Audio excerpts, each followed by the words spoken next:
Welcome to my cutie channel Jaishika world. நம்ம சேனலை first பார்க்குறதா இருந்தால் மறக்காமல் சப்ஸ்கிரைப் பண்ணி பக்கத்தில் இருக்க பெல் ஐக்கானையும் கிளிக் பண்ணிக்கோங்க. அப்போ தான் நான் போடுற வீடியோஸ் எல்லாம் உங்களுக்கு நோட்டிஃபிகேஷனில் வரும். நம்ம சேனல் ரொம்ப பிடிச்சிருந்தா லைக் பண்ணுங்கள், ஷேர் பண்ணுங்கள், கமெண்ட்டும் பண்ணுங்கள்.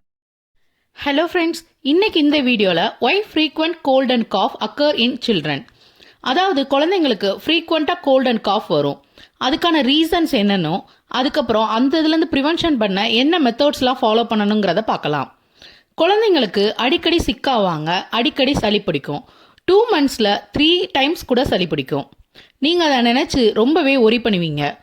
ஸோ இந்த வீடியோ மூலிமா இதுக்கெல்லாம் ஒரு சொல்யூஷன் தரேன். என்ன பண்ணலாங்கிறத இந்த வீடியோவில் நம்ம பார்க்கலாம்.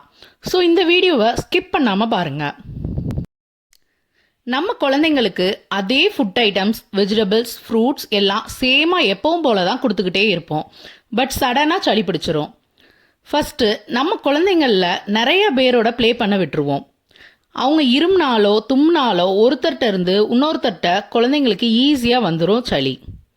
செகண்டு, சரியான முறையில் வென்டிலேஷன் இருக்கிறாத இடத்துல அவங்கள விளையாட விடுவோம்.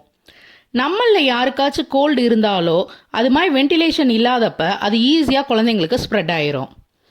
Third, lack of personal hygiene. நம்ம சுத்தமாக இருக்கணும். எப்படின்னா மவுத்தை இருமுனா க்ளோஸ் பண்ணி தான் இருமணும். தென் ஹேண்டையும் கண்டிப்பாக வாஷ் பண்ணி வரணும். இப்போது எப்படிலாம் இது ஸ்ப்ரெட் ஆகுதுன்னு பார்த்துட்டோம். இதுக்கு என்ன பண்ணலாங்கிறதையும் பார்க்கலாம். ஃபஸ்ட்டு, சில சீசனில் சில வைரஸ்கள் அதிகமாக இருக்கும். அந்த டைமில் நம்ம பாதுகாத்துட்டாலே கோல்டை கொஞ்சம் வராமல் தடுத்துடலாம். இம்யூனிட்டி, குழந்தைங்க எல்லாருக்கும் இம்யூனிட்டி லெவல் கம்மியாக தான் இருக்கும். இம்யூனிட்டினா நோய் வராதுன்னு கிடையாது. இம்யூனிட்டினா நோயை எதிர்க்கிறது தான். குழந்தைங்களுக்கு தாங்கும் திறனும் மாறும். ஒரு குழந்தை ரொம்ப கோல்டுனால மூக்கு அடைக்கும், கஷ்டப்படும், பட் ஹாப்பியாக ப்ளே பண்ணிக்கிட்டு இருக்கும். அப்படி இருக்கிற குழந்தைய நினச்சி பேரண்ட்ஸ் ஒரி பண்ணவே மாட்டாங்க. சில குழந்தைங்களை எடுத்துக்கிட்டிங்க அப்படின்னா லைட்டாக சளி பிடிச்சாலோ கஷ்டப்படுவாங்க, லேசியாக இருப்பாங்க, வாமிட் பண்ணிடுவாங்க.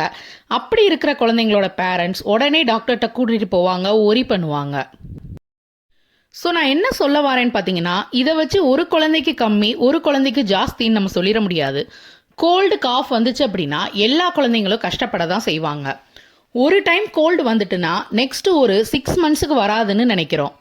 பட் அப்படிலாம் கிடையாது.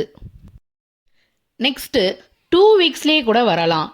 ட்ரீட்மெண்ட்டுங்கிறது நெக்ஸ்ட் டைம் வராதுன்னு தடுக்கிறதுக்கு இல்லை.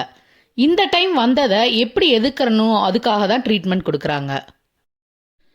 ஸோ உங்களுக்கு ஒரு டவுட் வரும், இது மாதிரி கோல்டு காஃபை தடுக்கிறதுக்கு வழியே இல்லையா அப்படின்னு.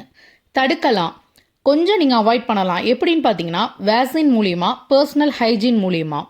வேக்சின் போட்டிங்க அப்படின்னா கோல்டு காஃப்லாம் வராது அப்படின்னு கிடையவே கிடையாது. பெரிய நோயை அது உண்டாக்காது. இது மாதிரி கோல்டு காஃப் வந்தாலும் அது ஈஸியாக க்யூர் ஆயிரும். நெக்ஸ்ட்டு, ஃபீவர் ப்ளஸ் கோல்டு இருக்கலாம், வெறும் கோல்டு மட்டும் கூட இருக்கலாம். எது வந்தாலுமே ப்ராப்ளமே கிடையாது. இதை நினச்சி ரொம்ப பயப்படவே வேண்டாம். சளி, இருமல் இதெல்லாம் இயல்பாகவே வர்றது தான். இதை தடுக்கிறதுக்கு மட்டும் சில விஷயங்கள், ப்ரிகாஷன்ஸ் நான் இந்த வீடியோவில் சொன்ன மாதிரி செய்யுங்க. வேறு எதுவும் உங்களுக்கு டவுட் இருந்துச்சு அப்படின்னா கமெண்ட் பண்ணுங்கள். இந்த வீடியோவில் நான் ஷேர் பண்ண இன்ஃபர்மேஷன் உங்களுக்கு யூஸ்ஃபுல்லாக இருந்துச்சுன்னா இந்த வீடியோவை லைக் பண்ணுங்கள். தேங்க்ஸ் ஃபார் வாட்சிங்.